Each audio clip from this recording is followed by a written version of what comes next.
Bismillahirrahmanirrahim. Assalamualaikum warahmatullahi wabarakatuh. Saya Muhammad Arsila Tamu dari Institut Agama Islam Negeri Manado, Fakultas Syariah, Prodi Ahwal Syakhsiyah atau Hukum Keluarga 3B. Jadi di sini saya akan menjelaskan kembali tentang materi-materi webinar yang disampaikan pada bulan Oktober lalu. Materi yang pertama itu tentang pandemi COVID-19 dan antisipasi hukum yang pertama. Jadi terjadinya pandemi COVID-19 itu telah menyebabkan pemerintah dan DPR memberlakukan berbagai peraturan perundang-undangan untuk dipergunakan sebagai antisipasi hukum dalam penyelesaian pandemik tersebut. Kemudian peraturan perundang-undangan tersebut itu bentuknya beraneka ragam, mulai dari peraturan pemerintah pengganti undang-undang, Perpu, keputusan presiden, dan berbagai peraturan perundang-undangan lainnya. Kemudian salah satu dari berbagai bentuk peraturan perundang-undangan tersebut adalah keputusan presiden nomor 12 tahun 2020 tentang penetapan bencana non-alam penyebaran coronavirus 2019 atau COVID-19 sebagai bencana nasional.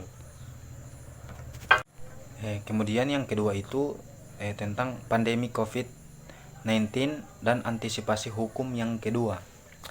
Ketika Kepres nomor 12 tahun 2020 tersebut disahkan pada tanggal 13 April 2020, muncul pertanyaan apakah Kepres tersebut dapat dipergunakan oleh perusahaan untuk menetapkan kondisi force majeure atau keadaan memaksa dan mengajukan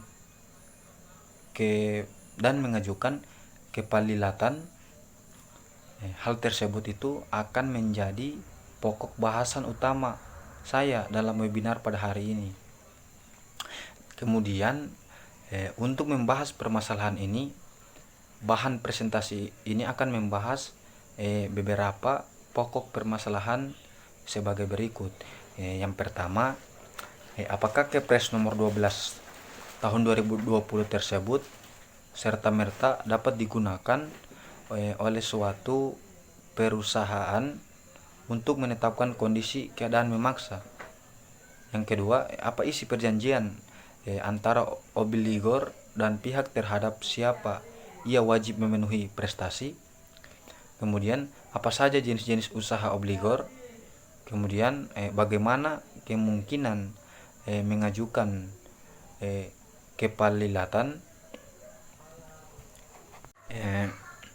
Jadi apakah Kepres nomor 12 tahun 2020 tersebut serta-merta dapat digunakan oleh suatu untuk menetapkan kondisi keadaan memaksa.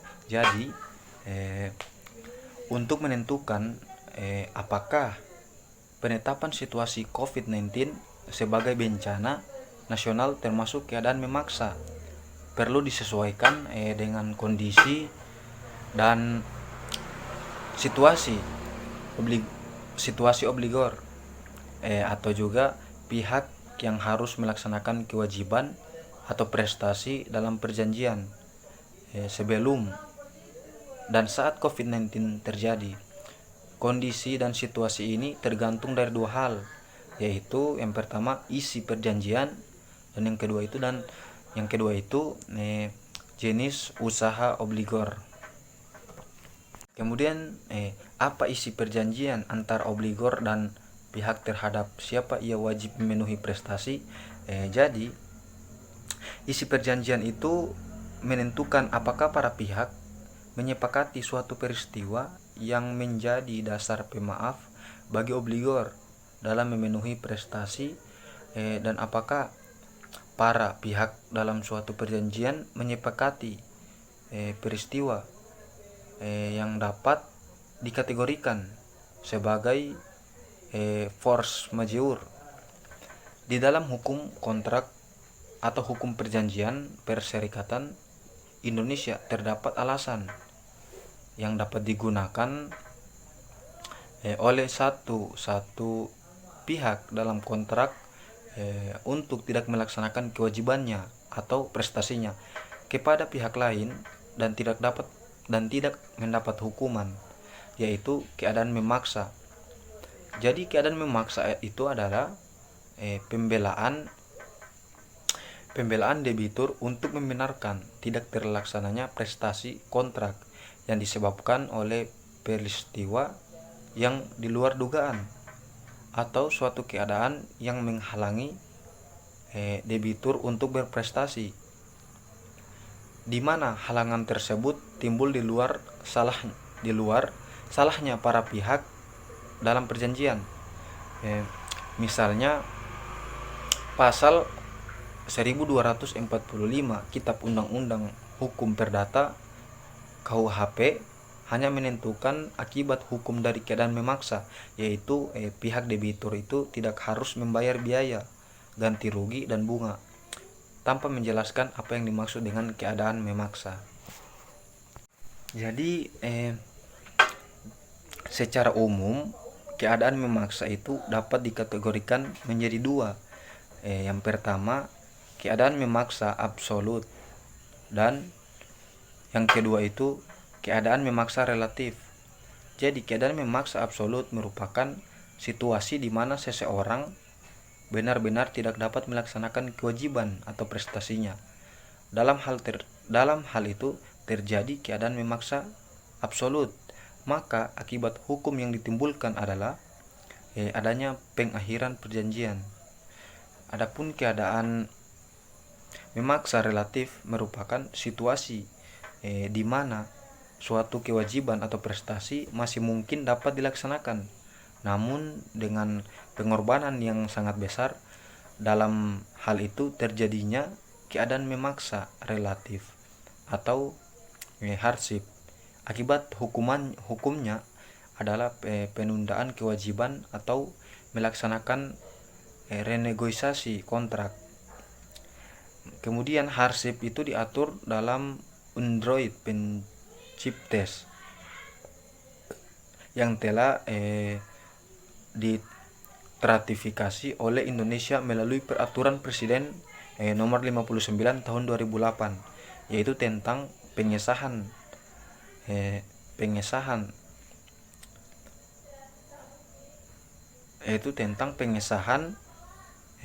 status of the International Institute for the Unification of Private.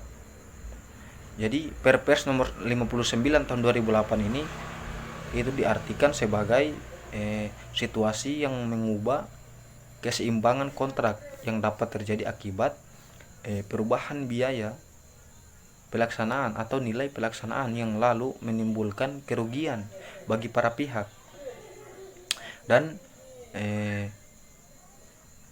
diakibatkan oleh peristiwa yang hanya telah diketahui oleh pihak yang dirugikan setelah kontrak telah dilaksanakan. Kemudian peristiwa tersebut itu tidak dipertimbangkan ketika kontrak telah dilaksanakan. Jadi peristiwa terjadi di luar kendali itu pihak yang kurang beruntung, dan risiko peristiwa itu tidak dapat diprediksi oleh pihak yang kurang beruntung. Kemudian tentang jenis usaha obligor. Jadi walaupun isi perjanjian mengatur bahwa bencana nasional non-alam merupakan suatu keadaan memaksa, tidak berarti seluruh obligor di Indonesia itu yang terikat dalam perjanjian yang serupa dapat dianggap terhalangi dalam atau tidak dapat untuk memenuhi prestasinya. Hal ini karena terdapat perbedaan pada jenis usaha, sifat perusahaan, dan tempat beroperasinya masing-masing perusahaan. Oleh karena itu, walaupun penetapan COVID-19 sebagai bencana non-alam dianggap atau diartikan sebagai keadaan memaksa berdasarkan isi perjanjian atau kontrak, keadaan atau situasi ini tidak dapat diberlakukan untuk semua perusahaan atau tidak dapat berlaku secara umum. Dalam hal itu, obligor dan pihak terhadap siapa ia memenuhi prestasi tidak sepakat.